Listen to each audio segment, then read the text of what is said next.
ఏళ్ళింటి కదా తను కొడుకు కూర చూతారా గట్టిగా నేను కొంచెం పని ఉన్నది నిన్ననా నీ ఇంటికి వస్తే నువ్వు దేవుడి ముతాలుంటే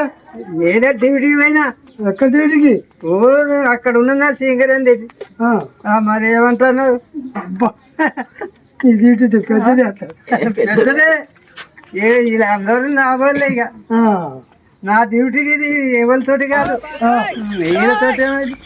ఇతను కాదంట కాదు అయితే కొంత దూరం నీతోటి కావాలి ఇక నా ఈడతేలే కదా అంటే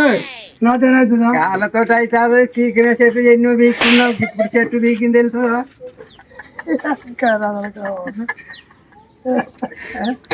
పీకిన చెట్టు ఈగల అప్పుడు మనం పీకిన చెట్టు కూడా పీకలేదు మరి అయిపోయింది ఎట్ట వెళ్ళినావు అప్పుడు మన చెట్టు ఈగి మనం మళ్ళీ కానీ అది పెద్దగా అయింది కానీ ఆ కొమ్మలు అంగుతలేవు అంగుతలేదు ఎక్కతక్కంటే మాట్లాడు చలి పెడుతుంది కదా కదా ఒక రోగమా ఇక అది తులిసింది ముసలు వెలిసింది అయిపోతుంది నా తిండి అవు ఇక అయింది మన దేవుడి దగ్గరికి వస్తాను ఇంకెక్కడ దగ్గర వస్తుంది నా మన వాళ్ళకి పురాణం చూడాలి అని నేను అంటున్నా దేవుడు ఉన్నాడు గ్యారంటీ మన దిక్కే ఉన్నాడు నీ దిక్కు నా దిక్కు కాదు మన దిక్కున్నాడు అన్న నా దిక్కు కాదు ఒక్కరి కానీ కాదు భగవంతుడు మరి 4 అదే ఏదో అంగడి చూసుకొని రాని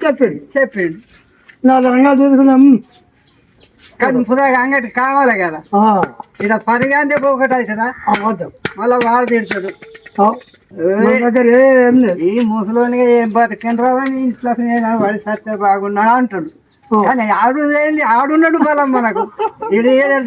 మన ముంగట పుట్టిన వాళ్ళే వాళ్ళకి తోబిరని దొరుకుతారు ఎందుకో ఇక అది మనం ఎందుకు అన్నా కానీ బొక్క ఉరుకుదామంటే ఇప్పటిలో పనులే లేవు ఉన్నాయా ఇప్పుడు నా కొడుకే కొరకడు నేను తిన్నట్టు నేను అంటనా లేదా అనుకుంటే అన్నాం ఇది కరెక్ట్ మాట కావాలి ముసలోడు కూర్చున్న కూడా ముసలోడు మునకొడుకు పోతే బాగుండు అంటారు అవి కొంచెం పోదాం